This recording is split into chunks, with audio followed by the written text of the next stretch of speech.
ہائے، میں Dawood Iqbal, education and career advisor آپ کی خدمت میں حاضر ہوں۔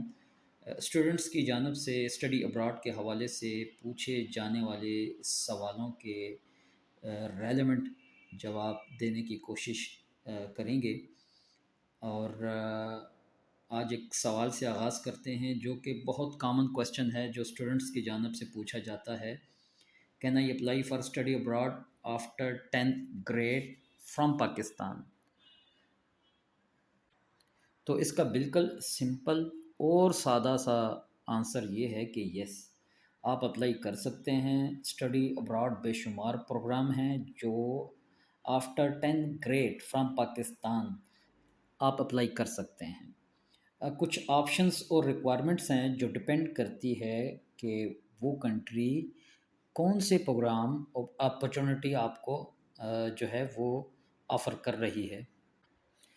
آپ نہ صرف ہائی اسکول پروگرامز کے لیے اپلائی کر سکتے ہیں بلکہ ووکیشنل کورسز بھی اویلیبل ہیں، ڈپلومہ پروگرام، فاؤنڈیشن پروگرام بھی اویلیبل ہوتے ہیں۔ اور ان میں جو میجر کنٹریز ہیں جو آپ کو آفٹر 10 گریڈ آفر کرتی ہے ایڈمیشن کے لیے، ان میں سر فہرست ہے کینیڈا، یو ایس یعنی United States, United kingdom, Australia, New Zealand بھی ایک ایسی کنٹری ہے جو 10 گریڈ کے بعد یعنی میٹرک کے بعد آپ کو مختلف ڈپلومہ اور فاؤنڈیشن کورسز جو ہے وہ آفر کرتی ہے۔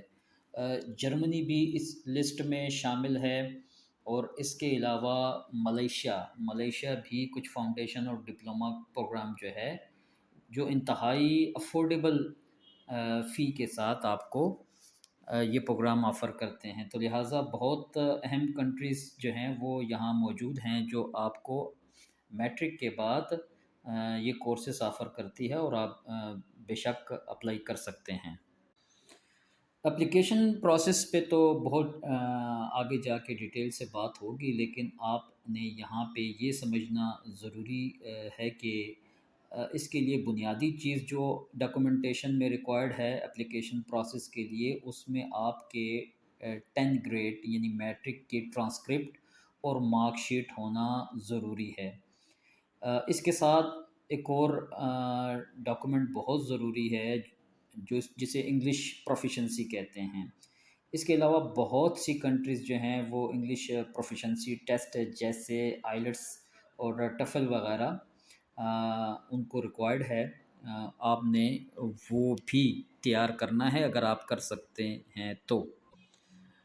نیکسٹ آتا ہے ویزا ریکوائرمنٹس۔ جب آپ کو ایڈمیشن مل جاتا ہے، جب آپ اس پروسیس سے گزر جاتے ہیں، جب ویزا ریکوائرمنٹ کی طرف آتے ہیں، تو یہاں پہ بھی آپ کو انٹرنیشنل اسٹوڈنٹس کو کچھ ڈاکومنٹس ریکوائرڈ ہوتے ہیں، جن میں پروف آف فائنینشیل اسٹیبلٹی جو بہت ضروری ہے، اور مزید جو ڈاکومنٹس چاہیے ہوں گے جیسے پولیس کلیئرنس، کچھ کنٹریز کووڈ کے جو ہے وہ سرٹیفکیٹ مانگتی ہے۔ تو یہ ضروری رکھیں ذہن میں کہ 10 گریڈ کے بعد بالکل پاسیبل ہے آپ یہاں سے موو کر سکتے ہیں، لیکن انتہائی کیئرفل پلاننگ کے ساتھ۔ اور اس کے علاوہ جو انٹری ریکوائرمنٹ کے لیے کسی بھی ڈیزائر کنٹری یا انسٹیٹیوٹ میں آپ جانا چاہیں تو وہ ریکوائرمنٹس آپ نے پوری کرنی ہے، اور بہتر ہے کہ اس کے لیے کسی ایکسپرٹ سے جو ہے وہ ایڈوائس لی جائے اور ان ڈاکومنٹس کو پورا کیا جائے، تو بے شک آپ جو ہے وہ ایلیجیبل ہو سکتے ہیں۔ مزید اس سے related study abroad, scholarship abroad, job seeker visa کے حوالے سے مزید اگر آپ کو کسی بھی قسم کا کوئی کویسچن پوچھنا ہو تو آپ اس فورم پہ پوچھ سکتے ہیں، اس کا باقاعدہ جواب دیا جائے گا۔ بہت بہت